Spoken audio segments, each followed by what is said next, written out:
Hey everybody, welcome back again to another episode of Notes from the Aleph. An Aleph is a high point from which all things are visible, and from our vantage point we'll be looking at tabletop role-playing games, their design, and the theory behind those designs. Around here our motto is to be fair, build up, and have fun. I'm your host GriffinVarro, joined by our editor Theta, our local designer Norman Rafferty, and good friend and GM RedRabbit, as well as our continual guest Lessons Learned here once again. When it comes to tabletop role-playing games, I have 15 years of experience running, playing, and frequently fixing problematic rule sets at the table. Pronouns are he, him, they, them. Lessons, why don't you go? Yes, I am a long-time player, also a GM here on the Rector's channel over at Sundays, playing the 5th edition Into the Wild Coast, a Greyhawk game, D&D for the win. At least I still like D&D. And also I have two channels, one over at Twitch here, which is Lesson 1. One is very important, and on also my YouTube channel, where I am working on a new project, a Mass Effect related project. You can see the trailer on the chats, which I will be putting up pretty quickly. Ed, you're up next. Okay, hi, I'm RedRabbit. I also run a game on the Raktus channel. I'm on Wednesday mornings. We're doing Ironclaw 2nd edition. I also enjoy running my 5th edition vampire game currently, which I realize more and more is becoming my identity on the site. But hey, it's a good game. I also like to consider myself a student of narrative design and of game design. And Rafferty. Hello, world. I'm Norman Rafferty. He, him. I work for Sanguine Games. I have played Air War, Advanced Squad Leader, Advanced Civilization, Starfleet Battles, and Twilight Imperium, so you don't have to. Oh man, we got to get you on the Twilight Imperium game. If I had known that I wouldn't have played Twilight Imperium, you should have said that sooner, but okay. That'll be our next podcast. So, right on. Speaking of Twilight Imperium, I've been playing Kingmaker, the Pathfinder adventure module, for about a year now. And we've all been having some fun, but something has been bothering me. One of those things is, what do you get for raising an army? To make it clear, the players are running a kingdom and occasionally near the end need to raise armies to fight challenges that they can't fight unless they have an army. Quite literally, the text is, if you go and fight an army without one, you lose. Period. End of statement. Outside of those challenges, though, there's no benefit to raising, having, or using these armies except that they go and fight other armies. In fact, it's even a detriment, so much so that the last time my players attempted to raise an army, they nearly bankrupted their entire kingdom. Lots of things feed into it, from resources to player statistics to hypothetical negotiations between them and their people to see who they can get in their armies in the first place. But the only thing you can possibly give back is experience points. So this would be an example of a parasitic system, one of which takes from the core gameplay but doesn't really contribute back to it. So today we'll be talking about parasitic design, what it is, and how to avoid this. And as always, Rafferty, would you like to have the first go? I don't always, but I mean, because to capstone what you've described, I thought you were describing Kingmaker, the board game. That's a different level of parasitic. Oh yeah, that would be a completely different thing. I'm not sure. I'm not even familiar with it. I'm so old. Because it's like, I'm glad you cap that off by saying that the only thing you get out of the army is experience points. Like, if the army was necessary to war, if there were nearby kingdoms who are raising their own armies, and so yeah, you don't want to raise an army, but if you don't, their armies will show up and kill you. Like, it was presented like that. You know, now we have problems with statecraft. We have to finance the army, which was something you used to have to do in D&D. You had followers and crap. But like the way you go ahead and just to add to that, there is a little bit of that, but I don't think there's enough of it, and statecraft isn't really the focus of the campaign. The way it's presented to you is busy work, and that's what you and your players are complaining about, that there's this whole system in place for, hey, here's all this stuff to go ahead and do stuff. But then you ask, what do we get out of it? And it's like, well, okay, you get experience points and the fun of raising an army. And you have to say, well, the experience points we can get is by killing crap. And the raising the armies is not fun. Yes. And so, right. And so, well, as I'm fond of saying, being in the business, nobody pays for an empty rule book. So you often wind up, with people putting stuff in the rule books to fill space. And breaking kayfabe here a little bit, as a publisher and designer, I'm often asked to make rules a lot like what you've just described. Like people saying, where's stronghold rules, or where's merchant rules, or spaceship combat rules, and that sort of thing that people are asking for. But then as a designer, I have to ask, well, all the references I see on this are busy work. Like people ask for this, and then it's a selling point of the book, and then what you've just described, people do it once at the table and then walk away. So, but it's nice to have around. And as a designer, I feel like that's an ethical dilemma. I don't want to waste anyone's time. I don't want to put anything in the game that isn't something I, would not want to do. And but it's really tempting in a lot of games that you'll get the people who like to look at rules and they like to see this kind of thing. I'm not sure I'd call that a Skinner box mentality, but there's people who want that. And well, yeah, but some of us are grognards, and come on, look at me. I'm no fun.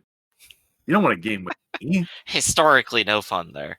Shout out to someone who might be watching this when they said, I can't believe we spent half an hour figuring out how much dirt we could dig.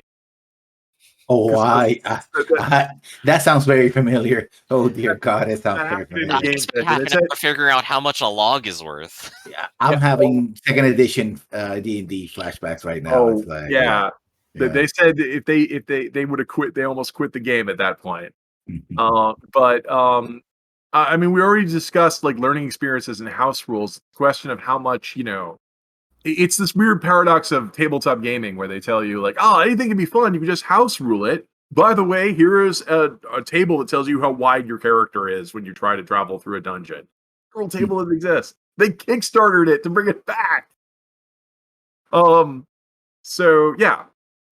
And or is someone saying in the chat right now, better to have it and not need it than need it and not have it. And that is a theory that is false. Yeah. Because as we're fond of saying in our modern books, we can come up with a rule for everything and we can make the book 1,000 pages long, but you're not going to read it. That's the cookbook theory that used to be in like Dungeons and Dragons first edition, where they have 3 different sets of initiative rules. Just in case you want one. Yeah. And no one reads it, no one understands it, and also you're not lawyers, you're not memorizing this. Don't be like me. It's you're gonna house rule this to have fun. The book should be full of stuff that's gonna make you have fun. So okay, I want to understand, because I tried playing Kingmaker. I played the video game version and I played the original Pathfinder, converted to 4th edition Dungeons and Dragons, or 5th edition, I don't remember which one. And the rules were, they actually had like I read 4 or 5 different versions of the kingdom mechanic, the kingdom in Kingmaker, right? Yeah. And they were all sort of stepping each other, and you gotta have this table, you gotta make these rolls, and you gotta assign this player this and that. And the one thing that our campaign collapsed was that nobody wanted to do that. Yeah. The a lot in mine own too, because everything is technically on one person to do, and unless you like distribute like the 2 or 3 roles that happen, nobody's doing anything except observing, unless you're forcing them to write it down themselves. And not only that, it was like they came to a point nobody wanted to do that. I wanted to do that because I wanted to be, be the king that was making stuff.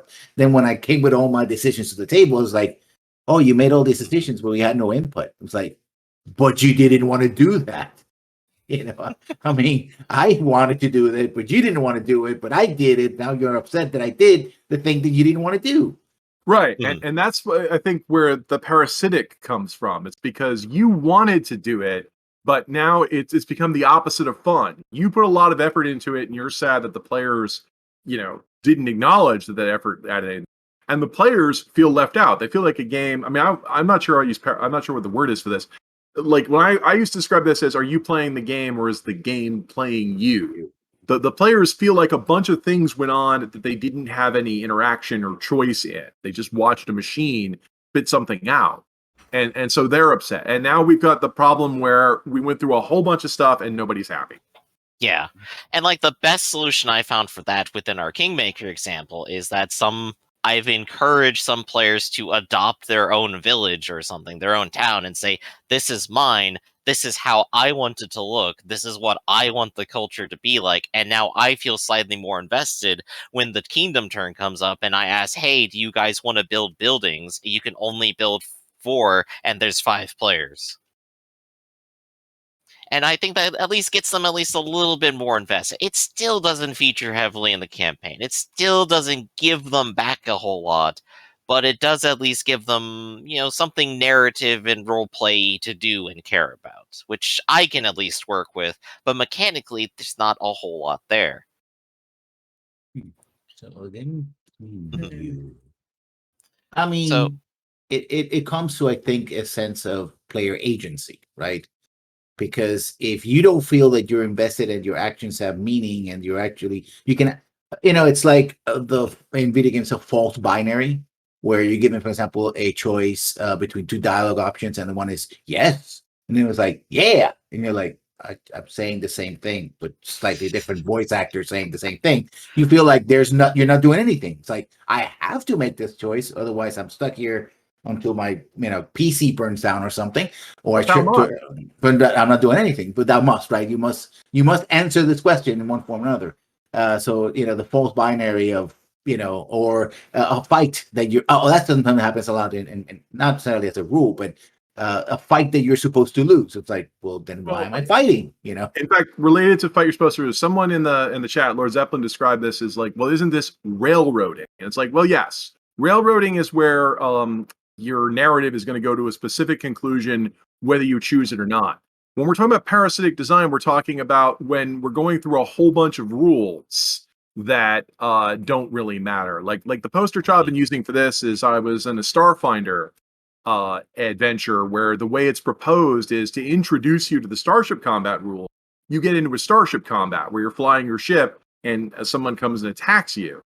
But this is a scripted encounter that's designed that you're supposed to lose. So we spend a lot of time rolling dice and making choices that we think matter. But then at the end, our ship still gets crippled and we have to land. And the real problem with this is I'm sure it read great in the designers' heads, but what if we win? And, it's like if it's already scripted that you're supposed to lose, basically we just went through a big rigmarole to do a bunch of stuff that was basically just going to come out to a plot point anyway. Like, this totally ruins our fun of the game. We just did a whole bunch of stuff and went through learned new rules and a complicated procedure. And after it was all done, we were then told, okay, by the way, that does not matter. Mm-hmm. If you're supposed to lose a fight, you'll lose it anyway. Mm-hmm.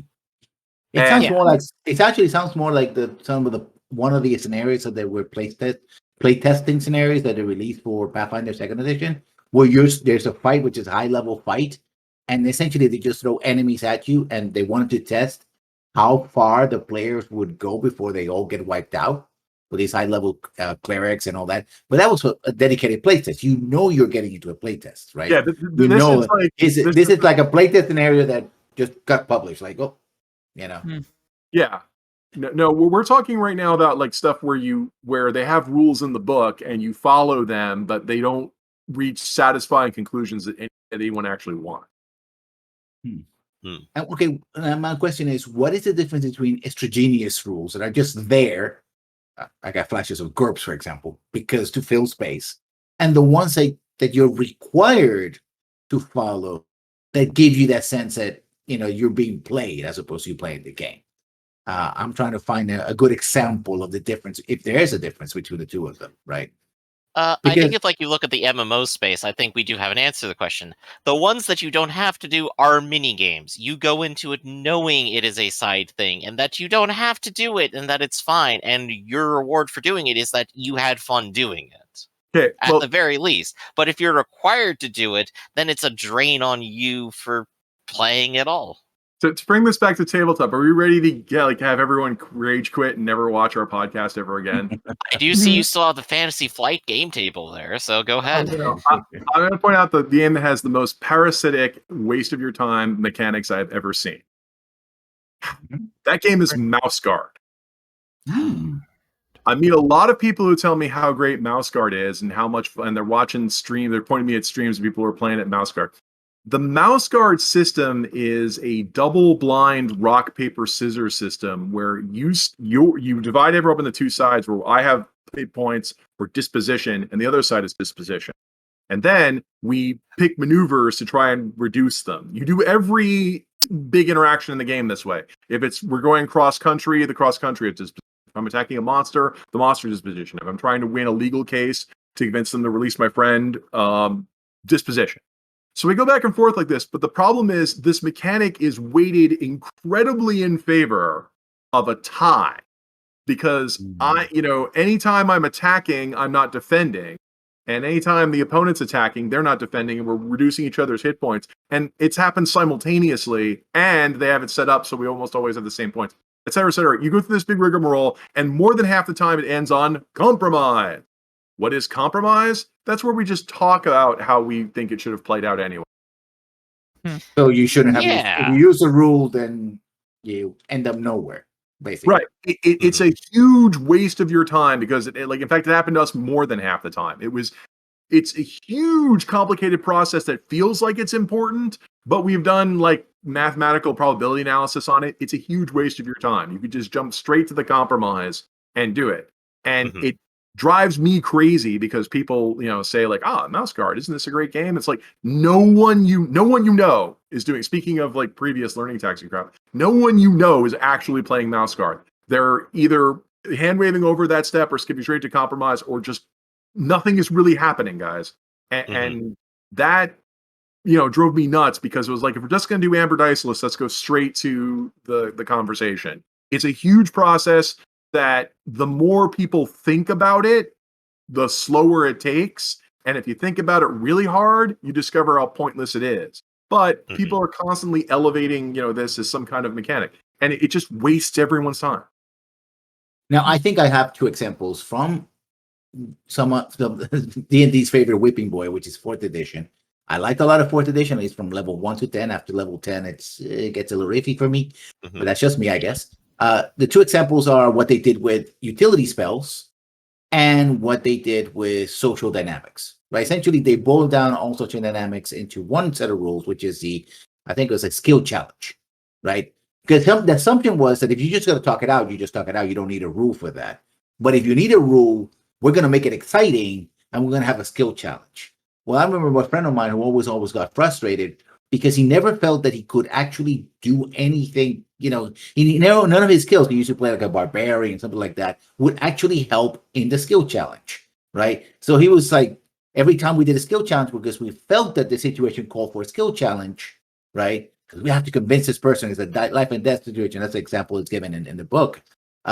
He couldn't contribute. So it was like, I'll roll, I don't know, strength or something. And he rolled, and it was like, I got this number. He never really was into it because I think he felt that he was being played by the game. And when it came to spellcasters, a lot of people complained that all the utility spells were 1 hour, what they call it, Rituals. Like, I need this in 5 minutes. I need to know what this is. I'm not going to sit around in front of a pile of treasure and just concentrate just to see if it's magical or not. And then the book says, well, if it looks very nice, it probably is magical. But come on, it's magic can be anything, right? And I think you're building on like what is a different problem, because like I'll whip on D&D as much as I'll whip every version of D&D, because if it's D&D 5th edition, what's your barbarian going to do in a social situation? They don't give those characters anything to participate. Failing of the game, like notice everyone else is having fun but the barbarian. Parasitic design is when there's a huge process, but it really doesn't matter. Like, I think railroading is the example they use there. I'm talking about when you have to do 4 or 5 steps to do something that could probably only be done in 1 step. It doesn't show up as much in modern role playing. A lot of it is designed to roll and we're done. It's more like big rigmaroles, like the Kingmaker thing, where you have to keep track of how much troops you have and write all this stuff down, when really you're just interested in the big epic battles. This is just crap in between you and what you want. I was got gonna say, an I think example for that. Go ahead, though. yeah, I think a better example of this are the more urban fantasies, such as better ways to implement this are the urban fantasies such as Blades in the Dark, or your vampire type game, which are more, they don't have a lot of I mean, they literally tell you, like in Vampire, don't have a lot of rules of here's the farming for blood stage, here's setting up your cabal, and you have to make sure they're this big and manifest to make sure they can be fed this way. They don't have like a huge strategy map to this of having you keep track of all that. In fact, they tell you the opposite. They say this is a vampire game, you're supposed to be out fun doing vampire crap. So don't make a big deal about all of that stuff. Just go out and have fun and do those things, and not get obsessed over that, because those games know that if you bog the players down with 4 or 5 steps, and make them roll a bunch of dice, they're going to lose interest and leave. Mm-hmm. Definitely. Putting barriers to things, putting unnecessary steps to thing, I think definitely just slows the game down and doesn't provide anything to players.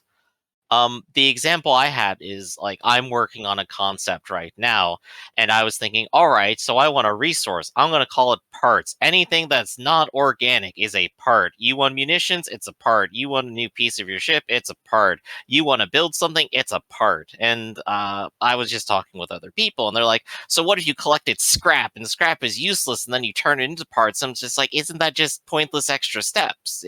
It would not add anything. It would be parasitic. It would waste everyone's time. Welcome to Grand Blue Fantasy. Yeah. Why not just have a part? Is there a Grand Blue Fantasy tabletop game?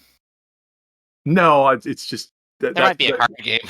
That game has at least 7 different kinds of currency in it. So. Right. The mobile game, right? Yeah. They've got dear. like the gold and the silver and the copper and the moons. Sure. Have any of you played any gotcha games? Oh God. I gotta ask all of you if you have experience in this, because this could be a gold mine for this episode right here. Yeah, well, I'm an old person. I played Candy Crush, and if you hear an alarm go off, I recently got. I didn't know you could make Scrabble a gotcha game, but they made Scrabble into a gotcha game. Right. Well, what me like my circles call gotcha games right now are like Genshin Impact, where the entire reason you're playing is to go collect like the pretty models and stuff, and it just seems like, wait, isn't this just like a waste of time, and it's just trying to get you to spend money? It's like, yeah, it is. It's like, is this fun? No, I'm collecting cool stuff though. Well, that goes into the Skinner box situation we were talking earlier. Yeah, and I think we're getting sidetracked. What I really want to talk about is the idea of like more rules is more fun. Like if one rule is good, then 3 rules is 3 times as good. No, especially when this builds inefficiency in the game. As much as I love Ironclaw, those flight rules are just like, I love the flight rules, but I hate them because no one else understands them. Right. The whole rigmarole of moving around and drifting, I think when you see it stream it, it looks great. But because like most players just want to say, look, I want to fly on the rooftop. Why do I have to do all this recharging stuff? It's like, I'm with you. It's too complicated. It's got to go. I think you even changed it for when you hit Urban Jungle, didn't you? By the time we got to Urban Jungle, we said, you just run. We're done. Yeah, I think one example would be comparing to systems like Traveler versus, say, Starts Without Numbers. If you think about Starts Without Number, in a way, it tries to make, recreate the Traveler experience, but taking a lot of the rules. Like, you need to have this many energy points to activate this weapon system, or you got to have this much tankage so your your engine can go 2 parsecs versus 3 parsecs, and stuff like that. And I think in the latest edition, they say, well, you can skip a lot of that, but still there, right? Still in those rules where you have to, and some people are like, oh, this is great. I get to, tinker with my scout ship and know how much hydrogen I have in each tank and stuff like that. But most people are like, can I just press a button and jump to the next parsec or sector so I can have my adventure, right? As opposed to just calculate all that stuff, right? Right. It's where I think it's funny that first edition has all this complicated energy rules, and then second edition comes out and says, well, you didn't like those. And also because like I mentioned also the fiat thing. I mean, the thing that annoyed me about the Starfinder adventure was that they made me go through a bunch of rules and then told me they didn't matter. That's what made it parasitic. It's like, if you wanted me to lose this scripted encounter, you should have just told me I had lost the scripted encounter. I'd still be unhappy, but I'm more unhappy that you wasted like a half hour of my life and told me all those natural 20s I rolled were pointless. But I think another, like, you don't see this as much anymore. One thing that's really nice about a lot of games is the immediacy of them. Like, when they give you a special ability, it just works. I have potence. You're strong. See this strong stat? Raise it. We're done. It's like, you just get raw power. Stuff like masks or other Powered by the Apocalypse games where they just have one line and they say you can do this. Whereas, like, I've seen other games where, they would have like, okay, you can, if someone, like, I want super dodge. Well, we have a super dodge ability. It's whenever someone attacks you, you can roll, and if they miss you, then you can move an extra 2 steps, which increases your heat rating over here. It's like, why are there 4 rules between me and getting out of the way of stuff? Now that I think about it, I'm thinking about Shadowrun 1st to 3rd edition, where it has tons of parasitic rules. Like, I want to have a character that builds things. Well, instead of just saying, okay, you want to design this, talk to your player, and this is what it is, and define it. No, you gotta make the thing, and then you gotta, based on that thing, you gotta calculate what the amount of time that it travels and it hits, and the barrier rating between the thing that you hit and the armor of your character and how fast it's going. It's like, can you just say, I go fast, I take X amount of damage because I hit this, and go, right? Either I might lose my beautiful truck that I spent 5 sessions building or whatever, or I want to be, we're going to give you rules to make magical items. Well, then realize you have to actually be an expertise on 2 sets of skills and spend, endless amount of sessions learning that, unless you took that from the very beginning. Right, and then you run into a problem with your barbarian, because if some people want to craft stuff, these rules do not involve the barbarian at all. Yup. And so that's what makes them even more parasitic, because if one player wants to do it, they're taking up a whole bunch of time and real estate, because they have to discuss it with the GM. The GM can't let them teach. You can't break a rule. That's the worst thing you could do. So you got to sit there and go through all that while the other players are bored. And now we've got a whole bunch of rules that are going to make the crafter unhappy, because it's not going to make what they wanted anyway.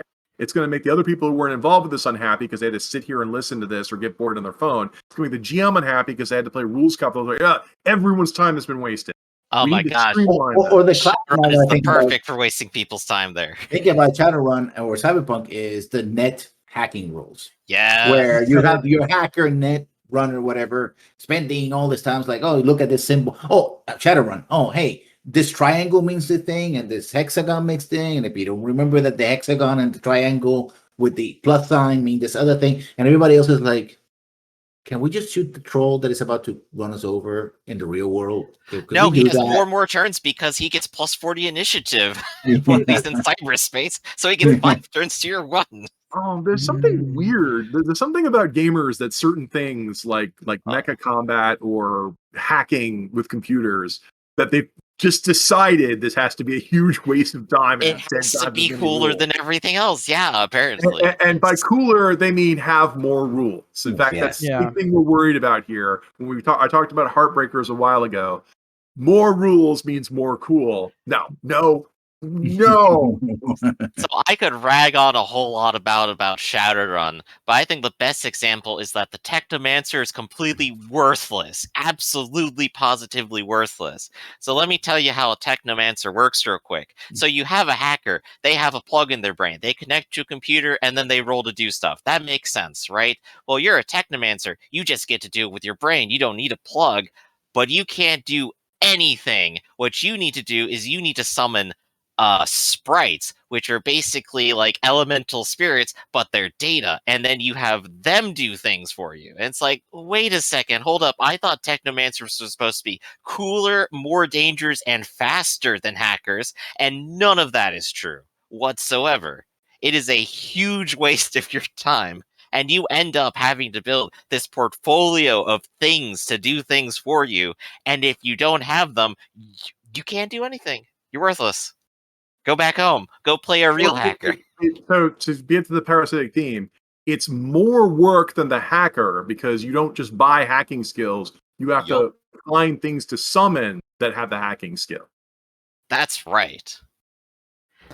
And to top it all off, you know what really burns it even deeper? It's more dangerous than ordinary hacking. You take more damage for trying to be a technomancer who has to do more work than the hacker. Yeah, see, And that's a problem that plagues a lot of design in general, is the idea that more rules. Speaking of, we just did the cast on the learning tack. More rules are generally bad because they're more overhead, and more overhead is usually bad. But then if I have to jump through hoops to get worse, if I have to jump through hoops to invite more danger or more harm on my character than the streamline approach. Okay, there are some people who say, "Yeah, I'll go ahead and do this," but that's bad for two reasons. It's not only is it parasitic that it wastes a lot of time, but the person who doesn't want to die isn't going to do it. Like you just said with your Kingmaker thing, we can just get experience points by adventuring. I don't have to do this stupid army thing. And even though I'm getting less experience by adventuring, it goes by faster because it takes less time. Yep. And then It you'll have goes the by opposite. incredibly quickly. Right, and then you'll have the opposite problem where you'll have the one player at the table who wants to do it, bogs everyone down because they're the only one who understands the rules, or misunderstands the rules because, let's face it, these could be badly written. They could be bad actors. We don't know. Rules, can't break rules. Waste everyone's time. Lucks out and does get more benefits by doing it, and then everyone hates them. Because not only did they tie up more time of this game doing their stupid little petty personal rules, but then they also outshine the rest of us because they got more stuff out of it. I came to role play, not watch someone else do stuff. Right, yeah. If you're playing a game and you just don't do anything for 4 hours, you're not coming back. Well, all I can say is I want to play more games where Red's the game master, because apparently these never happen in Red's games, because you haven't complained about any of this yet. You're No, so I'm cool. so- Play for us, please. Sorry. No, honestly, I was trying to think of what examples I could come up with, and the two, play good Lessons games. pointed out hacking in Cyberpunk. I think hacking is a perfect example for the reasons listed. I don't have to repeat them, but yeah. Right. the I mean, I always feel bad about singling out Vampire, but notice that I went straight to Vampire of showing here's a game where it could have the most ridiculous base building rules you've ever seen. Yeah. Like one thing that always drives me nuts about Vampire is there's the blood farming. Like if you do the math on it of figuring out how healthy someone has to be, how fast they get their blood back, and how fast you can burn through blood as a vampire simply to exist. Because if you run out of blood, bad things happen. You would have to have a farm of at least 13 healthy people. And this is assuming they're healthy and nothing bad happens to them. So for every so in other words, for every vampire in your block, they have to have 13 cattle. Which means that if you have 20 vampire on your block, then they have to have 260. And if you did the math on this could escalate out of proportion. It bothers me because I always think there's too many vampires in the game and people are too light on this. But I'm the parasitic nerd who will eat up all the time at your game table. The vampire makes the correct decision of just telling people to their faces, we know this isn't what you came here for, so we're not going to make it a major mechanic. Yeah. So I think it's, again, from the, I think I mentioned this actually in my first appearance on the podcast. Hello. The rule of 3 that I use for myself, like as a tool, like, hey, whenever I'm creating a set of rules, I always ask myself, can I compress them into 3 steps or less? It doesn't necessarily mean that that's always going to happen.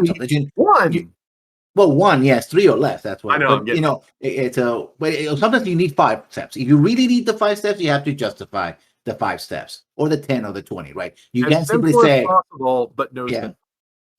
Makes it exactly. Make it that it works. And you should also do number 3. It's also very quickly to memorize. Like step 1, step 2, step 3, you're done, right? And that it's, I think people are like, no, but I want to make sure that my grappling rules actually work. That's a long running joke. I'm not going to go there. And it's like, well, yeah, I'm going to have to, because gamers get so hung up on. It's weird. Yeah. And so it's like you either to make it too simple, it's like nothing happens, or I have things like if this character does this type of grapple, like I remember GURPS, and I'm getting this vision of white page after white page of combat styles, different combat styles, and also weapons, where every weapon was at best slightly different in a very tiny font, that said, okay, this weapon has a +1 to this, but it's exactly the same as everything else. And there's a whole page of that, right? It was a very clear game. Games that tried to model there was a brief period where games were trying to model the real world, and they kind of gave up on that real quick. Because speaking of parasitic stuff, like crafting rules, like people ask for crafting rules, but I always remind folks that your crafting rules have to make stuff that's better than you could buy. Like I've seen games like GURPS or Planet Mercenary, for some reason, they had mission statements in them that said, okay, the stuff you're crafting wouldn't be better than stuff you bought in a store. And like I always, why wouldn't we go buy it in a store? Why am I wasting everyone's time? Am I a dad? Yeah. Are you a dad? You've got a wood shop in the basement. I got a wood shop in the basement. Oh, well, I think that's fair. I think the other thing that was mentioned that I thought stood out to me as interesting is mecha, right? Someone mentioned like mech games, which I think is an interesting test case, because in a lot of the examples that we brought up, the parasitic rule in question is not core to the game experience. You know, if it's like, I don't know, managing your own warship or army or town or village or whatever, it's something that's like, it could be part of the fantasy, but it is not core to what a lot of people are coming there for. It's something extra that some people might find interesting. Whereas we've often talked about how mecha tends to be overcomplicated and seems to have this internal need to have like rules for people running around doing human things and then a whole separate set of rules for mecha fighting each other. It just seems to make sense. But then also in those games, fighting people in large mech suits, that's kind of the draw, right? So how can that be I mean, it can be parasitic if the rules are poorly constructed. That's what we mean by being poorly constructed. Like Time of War is one of the worst role-playing games I've ever seen, and I've played Fatal. Tell us about it. You mean? Well, I'm going to be very brief with this. Time of War's character generation system that has over 1,000 points that you have to track, including numerous traps. But when you're done making your character, there's an auditing step. Because if you follow all the rules to make a character, you can build an illegal character. Like they will tell you in the rules, okay, put negative 150 points in tech. By the way, the maximum you're allowed to put in tech is negative 100. Rules say right here 150, but that's okay because the last step is now go back through the rules and audit all of the choices you made to make sure they don't break any of the other rules in the other sections of the book. That is good design. Never seen that before in design. That is like epic. A game that literally wastes your time by telling you to break. Yeah, and rather than us fixing our rules, we'll just include a step so that all the people playing will fix our rules for us. Yeah, we documented it. Now it's not a bug anymore. And I think going to both Red's point and also Griffin's, in a weird way, I think the problem in these particular examples is that you're trying to go full circle. You know. Role-playing games started as war games and then moved to basically being squad games. And now we want to put all the rules that used to be part of wargaming, like dealing with armies and stuff like that, back into the role-playing game. But the basic concept most role-playing games, and not all of them, is that you're a squad. You're a group of adventurers, no more between 4 to 6. Stop you right there. The assumption in Dungeons and Dragons derived games. Okay. Come on, Red, speak up for Vampire. But you're a small group of people, right? You're a small group of people doing whatever, right? Whether it's tactically in D&D or just, having a conversation, whatever. And having an army is like, or a giant robot behind you is like, I'm just going to talk to that guy over there or shoot him in the face with a gun or sword him. Why am I have to deal with this kingdom stuff and this giant army that is full of NPCs? I don't run the army. I'm not the army. I'm just a guy. I mean, I can be a very powerful guy, but I'm still a guy. So why am I running around with the robot if, do I fight a war on a robot or do I fight a infiltration mission with my silent business? Well, what's going on, right? Yeah, speaking as a designer here, like I'm angry at Fiat. I'm always angry when they say, oh, the GM can just change whatever you don't like. The reason why I'm angry at this is because the theory behind the rulebook is it's supposed to tell us what goes on and what doesn't. Do our vampires die in sunlight? Are our elves 7 feet tall and can walk around in the snow without shoes? or do they have a penalty to Constitution, or do they manage the household and keep after our little boys? What goes and what doesn't? And so that way, when I show up at the table and everyone else shows up at the table, we could all have read the rule book. And if we have questions about how something works, we're all informed.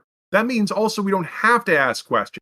If the ground comes out from under us, we fall into a pit trap, and then 7 kobolds come up and fling sling stones at us, I don't have to explain what any of that is. Y'all know what a pit trap is and what it does. You know what a kobold is. You know what a sling is. We can just get over that and get on with the next step. And the more complicated the game is, such as when we encounter the force cage wall that keeps us trapped in here while the blood pudding coalesces on the ceiling and attacks us. Once again, you know what all that means. We're being attacked by a blood pudding. It's a monster. What? So every time we complicate the rules or veer away from every time we veer away from the rules, we're weakening our common understanding. And if we're making too many rules so much that we're throwing them out, we're weakening everyone's understanding of what's going on. We're making everyone more confused. What we need ground rules for what goes on, and then just that. We need the minimum amount of rules that we all understand so we can make the game go quickly and players understand what's going on and can make informed decisions. Otherwise, we're back at the Mercer effect, where players are just cracking jokes and responding to what's going on, and they don't really care, and they're not invested. They're just here to kill time. Mm-hmm. Which, I mean, to be fair, that's why you're playing a game in the first place. You're trying to kill time, enjoy with your friends. But if that's the only thing happening, then what's the game doing for you? If that's what you're here for, you don't mind the scripted encounters sort of thing. I mean, if that's what you're here for, that's fine. But we need to admit that. I don't want people telling me it's a world of imagination where anything can happen. If we're improv players who react to what happens, that's different. And also, I think it always happens over a long period of time of any game, right? I talk about rule graph and rule drift, where you want to have more options, you want to have more. A Technomancer was not a thing that was originally in Shadowrun, but hey, we want to give another new thing for the players to do that, so we add them, but then we have to balance it in a game that's never been balanced to begin with, and that's another issue completely. And then so we got to go, okay, you can do these cool things, but not really. We're gonna take these other rules from this other character and put them in the hacking game thing, and you're like, this is too much. It's like, I want to give 20 versions of a paladin. Well, just give me a paladin, or give me a vampire or something. Right? Just give me what you want, and you can build stuff from there. But over time, I think you're going to have a situation where you keep grafting rules and slipping away from the core until the point where you end up with a new edition where you have to clean up everything up and start over again. Nobody pays for an empty rulebook. Yeah, you make the new edition because you've run out of places to power creep to. You've run out of corners.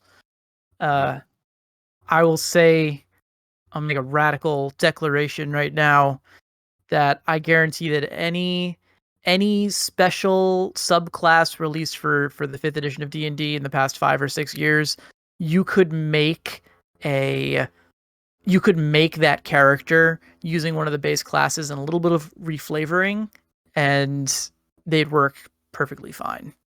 It's just a matter of people wanting to have their own unique rules, and a lot of those rules become parasitic or become unbalancing because the only thing that they have to be is unique. They just have to be something that no established rule or class already has a copy of, and that's not a great way to design a thing. Well, I don't think it's necessarily bad if a new class comes out with a tweak. I'm talking about like stuff that like my favorite whipping boy in D&D 5th edition is the fighter, because the Eldritch Knight is a horrible mess, because like they describe where they don't just say you can use your sword to cast spells.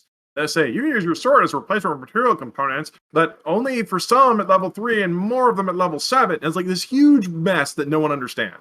And every time I try to translate it, people tell me I'm wrong. So, and they also say like you can choose your spell list, but choose your spells, but make sure half of them are evocations. And as someone pointed out, they don't tell you, by the way, you can only pick wizard spells. They don't even say that. They said that in a later edition, because I had people picking cleric spells and I was trying to figure out why. Don't you only get arcane and not... Anyway, I mean, and what I mean by parasitic is like, okay, with one sentence, pick your own spells, make sure half of them are evocation. You've just made a huge labor for the player. D&D 5 doesn't categorize spells by school. And So you also, gotta go and look for it yourself now. Have and fun. does your player know what an evocation is? It doesn't explain what it is there. Spell schools are explained over in Wizard. We're in Fighter section today. That's So we had to explain that shit to players. And it was like, it was, that's like another issue of Parasitic. It's not just that the rules can be really long. You can make a rule that's like one sentence and it suddenly explodes into the most complicated bullshit. The one I'm going to use for this is this. I mean, this is kind of deprecated. This was White Wolf's entry into D&D, the Sword and Sorcery series. They had a spell called Untie. And if you cast it on someone, it says every fastener they have undoes itself. So every button unbuttons, I think it's just called undo maybe, but every button unbuttons, every buckle unbuckles, every lace unbuckles, and like it says roll individually for each item. Okay. I mean, as soon as I said that out loud, you were all looking at me saying, this is going to be the biggest argument you've ever had. Oh, 100%. I mean, most people aren't even aware of the number of items they have, much less whether or not it has a buckle or how it opens and closes in a physical manner. So do we roll see if the potion falls off my belt, and then do we roll see if it uncorks itself? What about the bag of holdings? Does that have a button or is it like a lace up? It doesn't matter. It undoes itself. I mean, like literally, like that's also what I'm talking about. Is like I've seen examples of rules where somebody just writes a one-liner and like does not even stop to consider, I guess, or never play testing how huge of a cluster this would be at your table. Mm-hmm. So clarity. It's not simply a matter of just being succinct. It's also a matter of being specific. It's not just clarity. What I mean by it's like you could say. I mean, I think the line's pretty clear. Everything on your body undoes itself. But you would have at least 30 or 40 of these on any adventure. And you would, and also rolling for each one of those individually, randomness is biased in favor of more trial. That makes this spell as a second level spell unduly powerful because, if I roll to just cast fear on you, that's one saving throw. And if you make it, you don't go. But this is undo. This is roll 30 times. Something's going to fall off. Mm-hmm. It should be, it should be strip naked. The spell, that's what it is. Strip you naked. I love that spell, but not as implemented. Right, not as that. That's what I'm talking about. Like once again, their joke about Vesuvius and only one wilderness encounter because they're a big waste of our time. You would do this exactly once, and that's a huge waste of your time. I mean, the question is like, the designers had a responsibility to make this fun, to make this something you would want to do that would add something to your campaign. By making it a huge parasitic waste of time, they've made it so you'll have one disappointing session and then never do this again and just vaguely resent it. I think a through line to this is that these seems on the surface, all these seems like cool ideas. Yes, I want to do with armies. Yes, I want to have a spell that strips everybody naked. Yes, I want to be able to hack, the Matrix and the World Wide Web or whatever.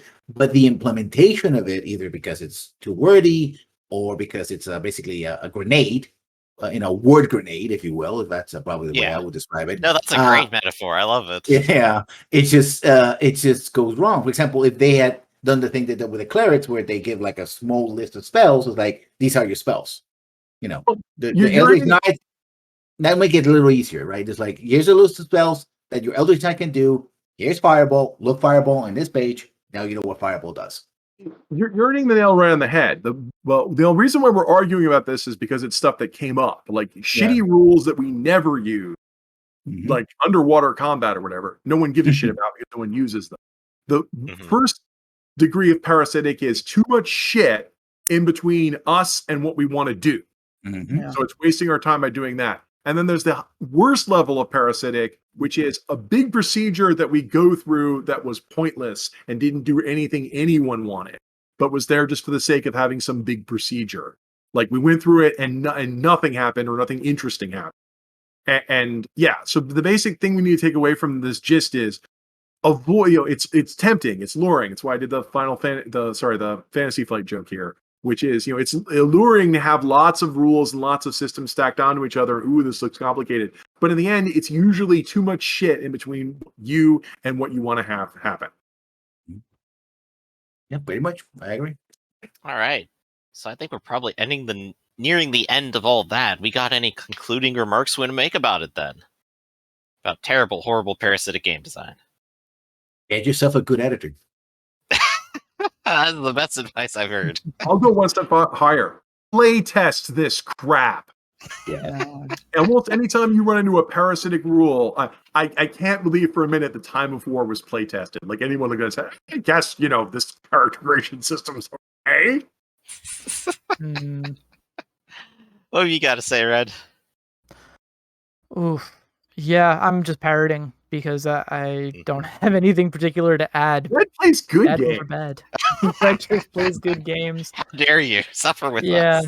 No, I mean, listen, I don't think any game is free of rules that aren't great. I can kick Vampire in the shins for a second and say that the disciplines, their basic magic powers and abilities, I think, are badly organized and lack a degree of formality, in that every single one of them has a different kind of description of how it works. Some of them involve rolls, or basically like complicated skill checks, and usually include like one for the attacker and one for the defender, and sometimes there'll be separate multiple skill checks involved that happen over a course of time, and it's a bit of a mess. That I will definitely say. Every time, if you said like, oh, I want to try to use my powers of dementia to subtly drive your character mad, I will have to look it up and say like, okay, then you make wits and composure and whatever, and then they make this, and that's just for them to understand that you're trying to drive them mad. But if they succeed that, then they can resist it with this other check. So that's a mess. So there's mess in all of this stuff. But wow, that's a downer, but that's all I got. So, It's a good example, yeah. I guess the fundamental concluding thesis of all of this is if you're going to make a new part to your game, make it matter to the actual game. I guess, yeah, think of your focus. Think of your game's focus, right? And make sure that you're not muddying those waters. All right.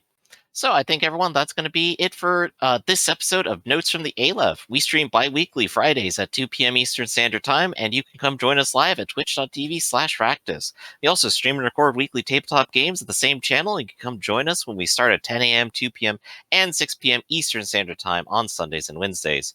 Norman Rafferty here is a partner and writer for Sanguine Games. Check out sanguinegames.com and join us on the Reddit and Twitter, and look forward to the upcoming Book of Corals, Ironclaw expansion book, where you can enjoy your own pirate adventures. And don't forget to check out RedRabbit and book him for a game over on Start Playing Games as RedRabbit. And Lessons, why don't you tell us where we can find you? You can find me. I put the link on the YouTube or my Mass Effect Legendary Edition trailer. You can check that out. I'm working on the first scripts. Hopefully, it should be done pretty soon. And then from there, you can also go to my Twitch channel where I stream weekly, hopefully every day in the week. Whatever game I'm playing right now, which is usually right now playing XCOM, going back to 2015 to suck the alien, the classic even deadlier. That's 1990. You don't want to play that one. That one is wow. Anyway, but yeah, I sucked the aliens in the face with a rifle. So when I hit them, good, I 90% chance to hitting. Anyway, that's what I'm doing. So I hope you enjoy it. Great. So everyone, be sure to like, comment, subscribe, and come see us all again next time. See ya.